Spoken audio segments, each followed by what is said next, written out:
On va à la notion suivante, vecteur vitesse. À chaque vecteur position est associée aussi une vitesse. Donc, pour le monodimensionnel, sa position est seulement sur x vecteur et sa vitesse est également aussi sur l'axe x. Donc, c'est Vx. D'où le module est égal à Vx.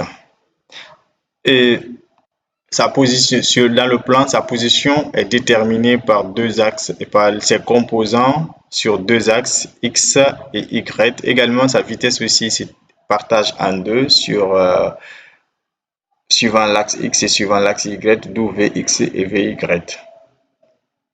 En ajoutant des i, ça dit que c'est des composants. En retirant des i, ça dit tout simplement que ce sont des coordonnées. Dans l'espace, c'est pareil, puisque c'est trois axes pour préciser sa position. Donc, les composants de vecteur vitesse aussi sont trois, Vx, Vy et Vz, d'où le module est égal à celui-ci. Maintenant, on parle de vitesse moyenne. La vitesse moyenne représentée par Vm est la variation de vecteur position par rapport au temps. Si on met le vecteur ici, on met également le vecteur par là. Je préférais de la briser comme ça. Et OM est la position à chaque instant. Maintenant, OM0 est la position initiale au début du mouvement. Donc, la variation de ces deux positions-là par rapport au temps nous donne vecteur vitesse. Et vecteur instantané, et vecteur vitesse moyenne, vecteur instantané à chaque instant donné, quelle est la vitesse du point mobile. C'est-à-dire à t égale à 1 seconde, quelle est la vitesse, à 2 secondes, quelle est la vitesse, à 3 secondes, chaque instant. D'accord? Ça, c'est la limite supérieure de vecteur vitesse moyenne parce que cette expression représente vecteur vitesse moyenne. C'est lorsque t tend vers t0, c'est une courte durée, une petite variation, on assimile t à t0, on compare t à t0, on peut arrondir t à t0. C'est de cette variation dont on parle. Donc, cette petite variation est représentée par dérivée. Au lieu de variation de position par rapport aux variations du temps, on oublie ici, c'est la flèche, variation, tendance. Donc, ça fait dérivée de vecteur position par rapport au temps et vitesse est égale dérivée de la position par rapport au temps. Les composants du vecteur vitesse sont Vx, Vy, Vz, comme on l'a dit partout. Ici, pris sans vecteurs sont des coordonnées, avec des vecteurs sont des composants. On va aller maintenant avec vecteur accélération, tout comme vecteur vitesse, vecteur accélération. Pour monodimensionnaire, accélération, c'est dérivé de la vitesse par rapport au temps. Mais vecteur accélération, d'abord, suivant l'axe x, c'est ax. Si la vitesse est seulement sur x, alors l'accélération est uniquement aussi sur l'axe x. D'où son module est égal à ça. Si la vitesse se décompose sur l'axe x et y, alors l'accélération va se décomposer sur deux axes aussi. L'axe x et l'axe y, d'où son module est égal à ça. Si la vitesse se décompose sur 3x, alors également l'accélération se décompose sur trois axes, ax, x, y et z, d'où son module est égal à ça. À chaque fois, on comprend que l'accélération vient de la vitesse. Voilà. La vitesse nous permet de changer de position. L'accélération nous permet de changer de vitesse. Ces trois fonctionnent comme ça. L'accélération pour changer de vitesse et vitesse pour changer de position.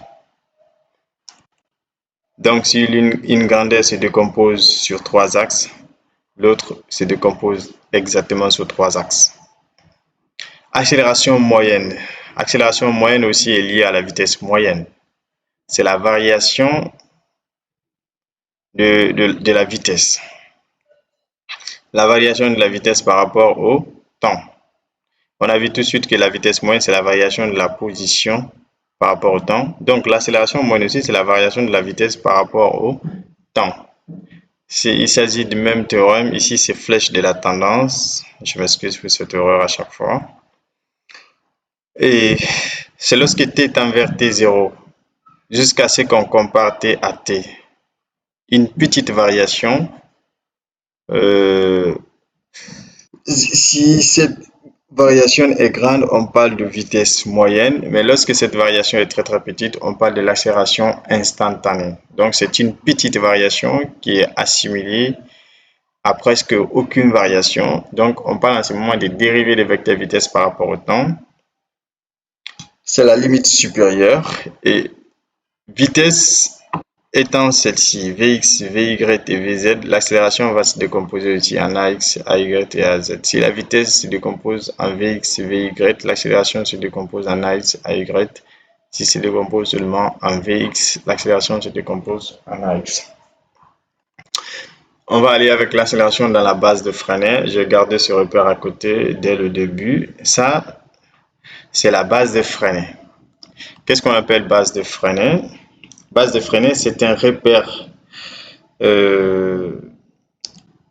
bidimensionnel, c'est-à-dire repère à deux axes, qui nous permet d'étudier les mouvements plans. L'origine de son repère, c'est M. Le repère de titre, c'est OX, OY, dont l'origine O. Mais le repère base de Freinet, l'origine, c'est le point mobile même en mouvement. U, la tangente. N, la normale dirigée vers le centre du repère d'étude. Mais également, c'est un repère indépendamment du mouvement. On va voir à la fin des équations. Donc, qui nous permet d'étudier les mouvements plans. Vecteur vitesse. Ici, on sait que la vitesse à chaque fois, les caractéristiques de vecteur vitesse, c'est tangente à la trajectoire et dans le sens du mouvement. Donc ici, la trajectoire est représentée par celle-ci et vecteur unitaire U, c'est-à-dire dans la base de Freinet, est toujours tangente à la trajectoire. Est toujours tangente à la trajectoire du mouvement. Donc la vitesse peut s'exprimer en fonction de ce vecteur-là. On dit la vitesse est égale à V suivant U vecteur parce que la vitesse est toujours une tangente. Donc les deux sont confondus. Or, accélération est égale à dérivée de la vitesse par rapport au temps. Donc si on dérive cette vitesse, ça veut dire tout simplement dérivée de V fois U vecteur par rapport au temps. Et on aura ici égal à dérivée de la vitesse par rapport au temps fois U vecteur plus dérivée de U vecteur par rapport au temps fois V vecteur, la somme de dérivées. Dérivée du produit, c'est la somme de dérivées. Donc, A est égal à cette dérivée représentant la tangente, dérivée de vitesse par rapport au temps suivant U vecteur, est une accélération tangentielle et dérivée de U par rapport au temps suivant V vecteur représente l'accélération normale, d'où l'accélération est égale à AT carré plus AN carré aussi. Ça, c'est la base de Freinet.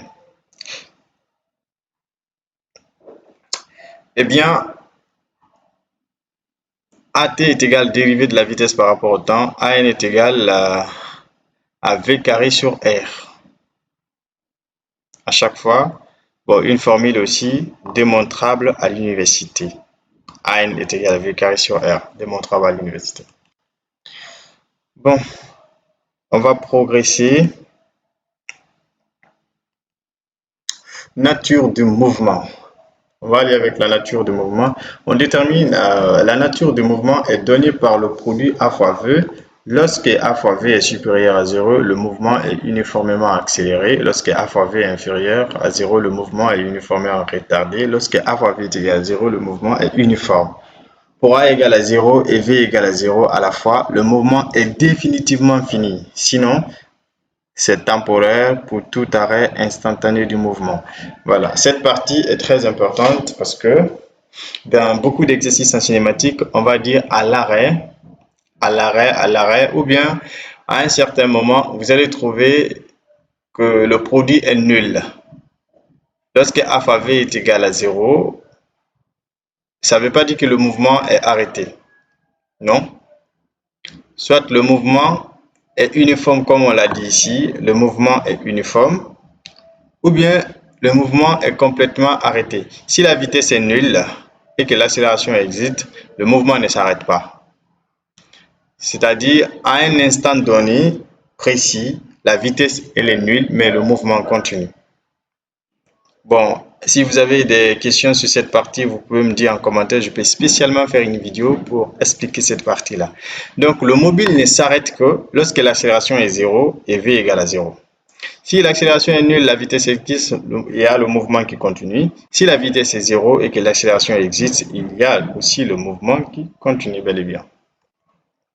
Dans le cas où la vitesse est 0 et que l'accélération existe, c'est juste un passage.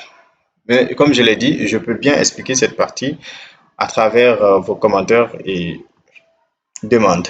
Exercice d'application qu'on peut résoudre pour répondre à ces questions qu'on vient d'aborder un peu, c'est celle-ci aussi sur des notions de paramétrisation. Donc, on va résoudre aussi cet exercice à la fin pour pallier ces notions.